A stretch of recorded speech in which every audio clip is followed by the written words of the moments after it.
everybody. Welcome to Garrett's Games. My name is Doug. My name's Shelley. And we are a podcast and video series about board games. This week, we're talking about Lucky Duck Games, Borealis Arctic Expeditions.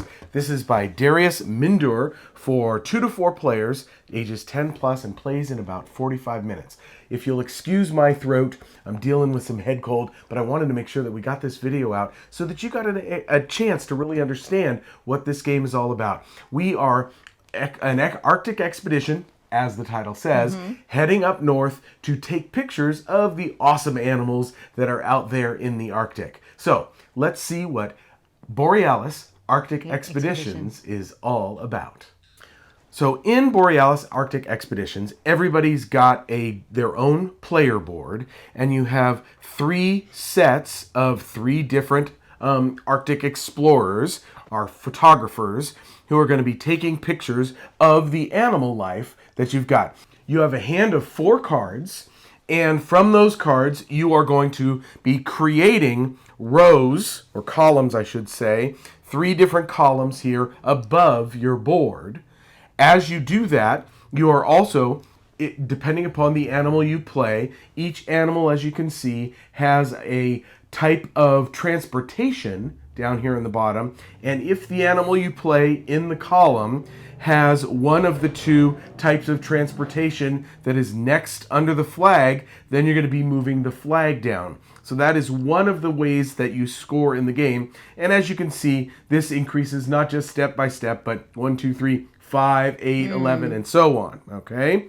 Along with that, you are going to have 3 objective cards that are out here, and even though I only have 1 scoring tile on here, these are first come, first serve, but as long as you complete it in the same round as the person who does it first, you also get the scoring point.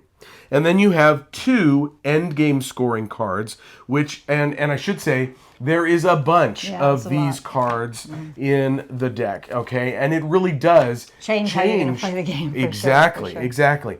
So, Shell, why don't you show us how you would play a card on your turn? Okay, well, on your cards, you're going to see that there are arrows for your your photographer. And this one says the pink's going to go one direction and the blue's going to go another. So and it's always going to be one goes in one direction and one goes in the other direction. Right. So maybe I want to do this one pink going into my camp, taking it off the board potentially. But maybe I don't want to do that. Maybe I'll do this first. I'll do this going this direction, this going this direction. And that means I played it here. Right. Now, she probably actually, if she were playing this card, would actually want to play it over here just because, and we can see this has the cross-country skis. So if she did this and this, then she'd also get to move that down. That would be right? better. That would probably be much better. Thank you for that good suggestion. No. Now, as Shelley was just intimating here, this one winds up in what is called the camp.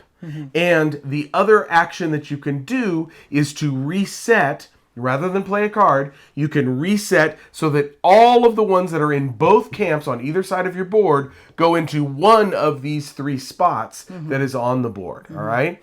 Now, scoring, as we just showed you, has to do with the transportation. It has to do with these objectives, which we'll talk about what these specifics are in just a second, as well as these endgame scoring. But it also has to do with the type of animal. Yeah, right? The type of animal and how many animals you get in each particular column. Right. The game will end as soon as someone, or in the round, when someone has at least 7 in one of their columns. So that's why this only goes up to 7. So if you have all 7 seals over here, Shelley would get 21 points. But having just a single one there gets only 0 points, all right? 2 is 1. Now, let's look at some of these objectives.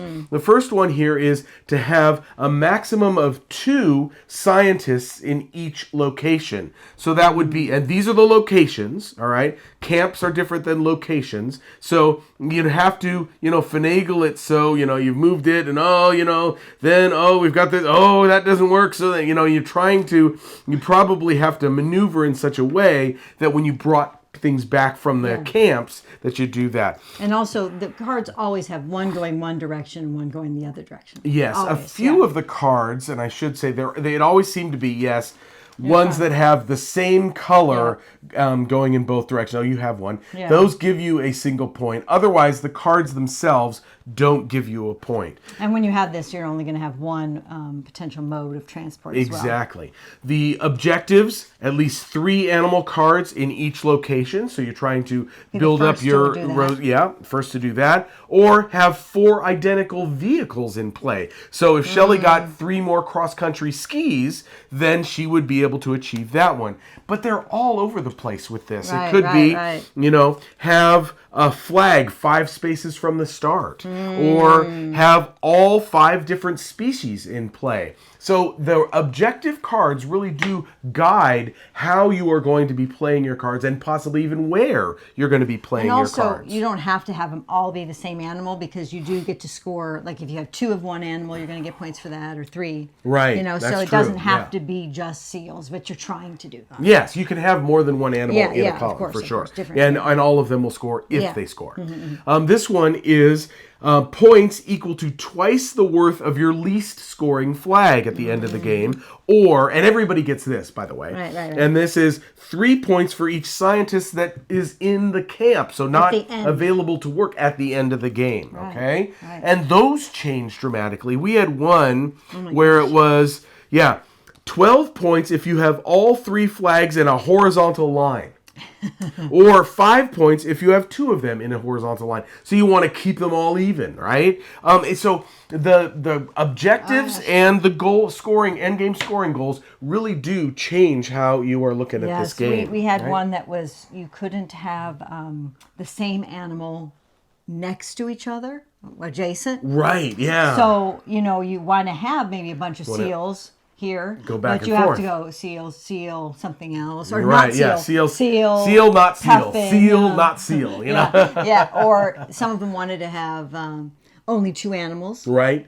Only 2 specific species of the 5 that you've got. In each column. And you get extra points if you could accomplish it, which you might not be able to accomplish it, all of them, of course.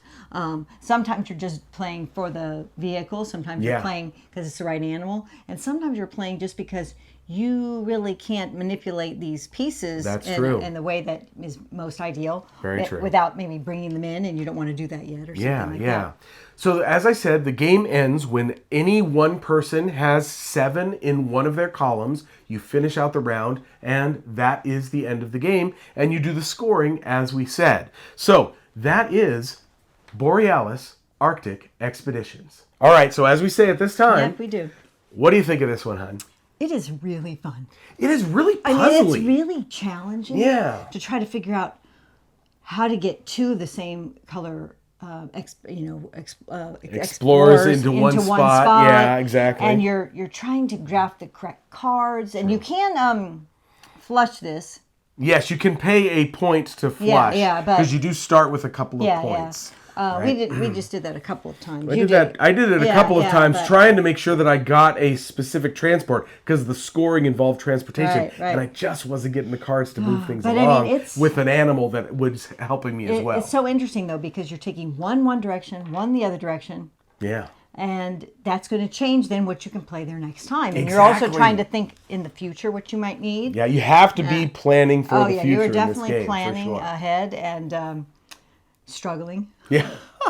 I mean, it's a lot of fun though. It is a lot of fun, and the art is very beautiful, which just adds to its definitely its night. How great it is, but the symbols at the bottom let you are know, all the same. Yeah. So that you don't have to be looking at the beautiful art if you don't want to. Right, and you can, as you build up, you can be covering over so that you keep things in line. Oh yeah, and so it would be easily. like something like this. Exactly. But you're that's not going to score Shelley very much, though. Well, it depends on what my goal might have been. That's true. Actually, this would have been good because you would have advanced the submarine. You would have gone down here, and you would have gone down here. So that would have been great for your flag. But she's only got 1 point from her animals up here. Right. So. But maybe it says, maybe the card is, have 2 different animals. But only 2, I would have already messed up. But if I had not done, say or to have no more than 2 or something like that. Yeah. I mean, it's just really, it changes the game so much. Definitely.